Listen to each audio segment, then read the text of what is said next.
Hello बच्चों, स्वागत है हमारे इस यूट्यूब के चैनल पे। बच्चों, आज की क्लास में हम लोग क्लास 11th के रासायनिक आबंध एवं आणविक संरचना जो चैप्टर है उसके अगले टॉपिक के बारे में बात करने वाले हैं।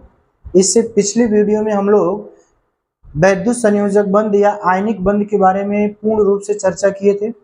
अब हम लोग बात करेंगे दूसरे प्रकार का जो बंध है जिसको हम लोग बोलते हैं सहसंयोजक आबंध या कोवैलेंट बॉन्ड। ठीक ना।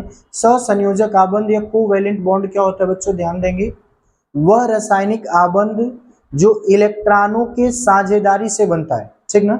वह रासायनिक आबंध जो इलेक्ट्रॉनों के साझेदारी से बनता है उसे हम लोग क्या कहते हैं बच्चों, उसे हम लोग बोलते हैं सहसंयोजक आबंध या कोवैलेंट बॉन्ड। यानी जो आबंध इलेक्ट्रॉनों के साझेदारी से बनेगा, शेयरिंग ऑफ इलेक्ट्रॉन से बनेगा, यानी इलेक्ट्रॉनों का शेयरिंग होगा, इलेक्ट्रॉनों का साझा होगा, है ना।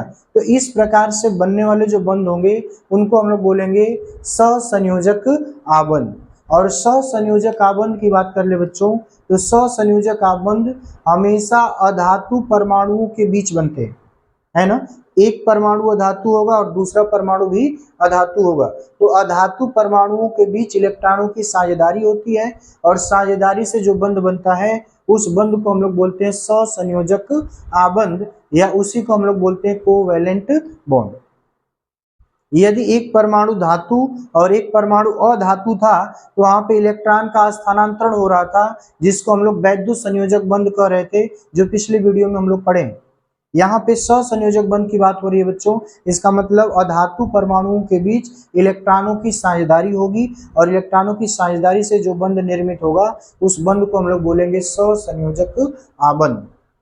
ठीक है, सहसंयोजक आबंध या कोवैलेंट बॉन्ड। देखते हैं बच्चों, देखिएगा। वह रासायनिक आबंध जो इलेक्ट्रॉनों की साझेदारी द्वारा बनता है ना, साझेदारी के द्वारा बनता है, उसे सहसंयोजक आबंध कहते हैं। यानी जो इलेक्ट्रॉनों की साझेदारी के द्वारा बनेगा उसे हम लोग सहसंयोजक आबंध कहेंगे। देखो बच्चों, यह आबंध अधातुओं के मध्य बनता है। किसके मध्य बनता है? अधातु परमाणुओं के मध्य बनता है। यानी सहसंयोजक बंध जब भी बनेगा अधातुओं के मध्य बनेगा। ठीक है। तथा इस बंध में अधातु परमाणु के इलेक्ट्रॉन बराबर संख्या में साझेदारी करते हैं। यानी अधातु परमाणु जो है, जितने एक धातु परमाणु के इलेक्ट्रॉन साझा करेंगे उतना ही इलेक्ट्रॉन दूसरे धातु परमाणु के इलेक्ट्रॉन साझा करेंगे। मतलब साझेदारी में दोनों की हिस्सेदारी बराबर होती है, दोनों बराबर बराबर इलेक्ट्रॉन साझा करते हैं। ठीक ना।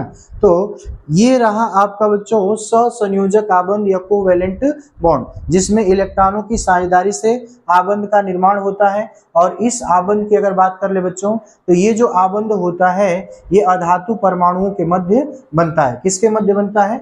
अधातु परमाणुओं के मध्य बनता है। ठीक है। जैसे देख लीजिएगा, यहाँ पे H2 हाइड्रोजन लिखा गया है ना, तो हाइड्रोजन का एक परमाणु दूसरे परमाणु के साथ एक एक इलेक्ट्रॉन का साझा किया है और एक एक इलेक्ट्रॉन के साझा से इनके बीच में एक बंध का निर्माण हो रहा है। इसी बंध को हम लोग बोलते हैं सहसंयोजक आबंध। क्या बोलते हैं बच्चों? सहसंयोजक आबंध। ठीक है। तो ये रहा आपका सहसंयोजक आबंध। अब हम लोग इसके प्रकार की बात करते हैं। सहसंयोजक आबंध के 3 प्रकार होते हैं ना। टाइप ऑफ कोवैलेंट बॉन्ड की बात करें तो 3 प्रकार के ये बंध होते हैं।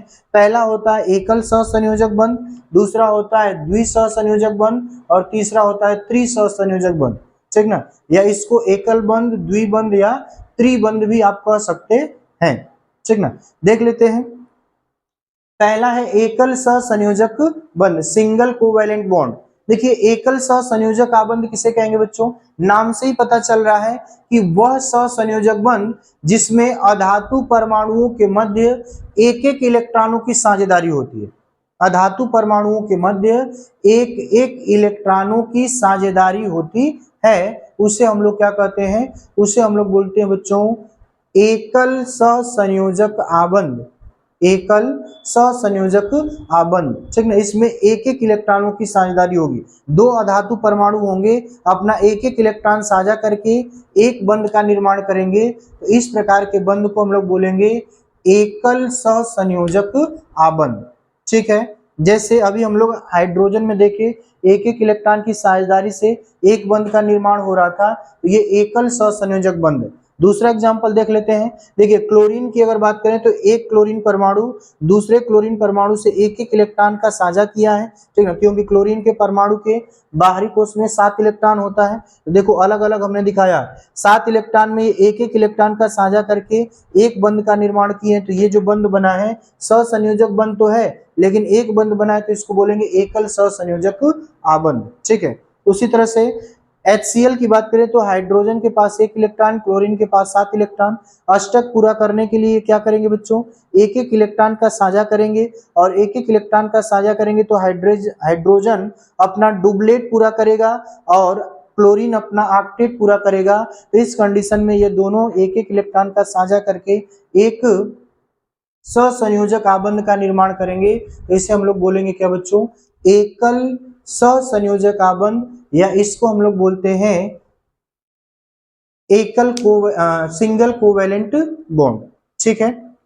अब हम लोग बात करते हैं दूसरा जो होता है द्विसहसंयोजक आबंध, जिसको हम लोग द्विबंध भी कहते हैं ना, क्या कहते हैं, द्विबंध, डबल कोवेलेंट बॉन्ड, ठीक ना। देखेंगे सभी लोग यहाँ पे नाम से ही पता चल रहा है, द्विसहसंयोजक बंध का मतलब वह सहसंयोजक बंध जिसमें दो दो इलेक्ट्रॉनों की साझेदारी होती है ना, वह सहसंयोजक आबंध जिसमें अधातु परमाणु के मध्य दो दो इलेक्ट्रॉनों की साझेदारी होती है। कितना, दो दो इलेक्ट्रॉनों की साझेदारी होती है, उसे हम लोग क्या कहते हैं बच्चों, उसे हम लोग बोलते हैं द्विसहसंयोजक आबंध, या द्विबंध भी कह सकते हैं, ठीक ना, डबल कोवेलेंट बॉन्ड। देखिए वह सहसंयोजक आबंध जिसमें अधातु परमाणु के मध्य दो दो इलेक्ट्रॉन की साझेदारी होती है उसे द्विसहसंयोजक आबंध कहते हैं। जैसे एक एग्जांपल लिया गया यहाँ पे O2 ऑक्सीजन। ऑक्सीजन की अगर हम बात करें, ऑक्सीजन के एक अणु में दो परमाणु आपस में जुड़े होते हैं, और ये दोनों परमाणु आपस में जिस बंध के द्वारा जुड़े होते हैं वो आपका कौन सा बंध है, सहसंयोजक बंध। सहसंयोजक बंध में भी किस प्रकार का बंध है, द्विसहसंयोजक बंध। बात समझ में आ रहा है, देख लीजिए। ऑक्सीजन की बात करें, ऑक्सीजन के बाहरी कोश में 6 इलेक्ट्रॉन होता है। तो देखिए 6 इलेक्ट्रॉन, पहले ऑक्सीजन के बाहरी कोश में 6 इलेक्ट्रॉन दिखाया हमने, दूसरे ऑक्सीजन के बाहरी कोश में भी कितने, 6 इलेक्ट्रॉन दिखाया। अब ये यहाँ पे अष्टक पूरा करने के लिए दो दो इलेक्ट्रॉनों का साझा करेंगे, और दो दो इलेक्ट्रॉनों का साझा करने से दोनों ऑक्सीजन परमाणुओं के बीच में दो सहसंयोजक बंध का निर्माण होगा बच्चों।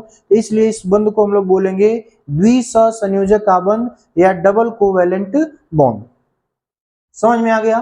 तो हम लोग एकल बंध और द्विबंध, मतलब एकल सहसंयोजक आबंध और द्विसहसंयोजक आबंध के बारे में पढ़े हैं, ठीक ना। अब हम लोग तीसरे आबंध की बात करते हैं।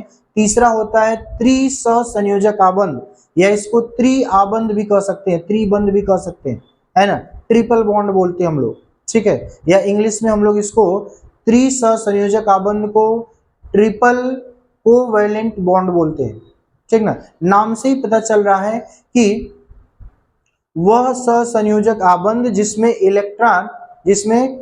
अधातु परमाणुओं के मध्य 3-3 इलेक्ट्रॉनों की साझेदारी होती है, उसे हम लोग बोलते क्या है बच्चों, त्रिसहसंयोजक आबंध, ठीक है। वह सहसंयोजक आबंध जिसमें अधातु परमाणु के मध्य 3-3 इलेक्ट्रॉनों की साझेदारी होती है। कितना, 3-3 इलेक्ट्रॉनों की साझेदारी होती है, उसे हम लोग क्या कहेंगे बच्चों, उसे हम लोग बोलते हैं त्रिसहसंयोजक आबंध या ट्रिपल कोवेलेंट बॉन्ड, या इसको हम लोग त्रिबंध या ट्रिपल बॉन्ड कहते हैं, ठीक है। जैसे देखिए नाइट्रोजन की अगर हम बात करें तो नाइट्रोजन N2 में नाइट्रोजन का एक परमाणु नाइट्रोजन के दूसरे परमाणु के साथ 3-3 इलेक्ट्रॉनों का साझा किया है, मतलब 3 इलेक्ट्रॉन एक नाइट्रोजन परमाणु ने अपने बाहरी कोश में दिखाया है, और दूसरे वाले ने भी अपने बाहरी कोश में दूसरे वाले परमाणु के 3 इलेक्ट्रॉन को दिखाया है। इसका मतलब ये तीनों आपस में,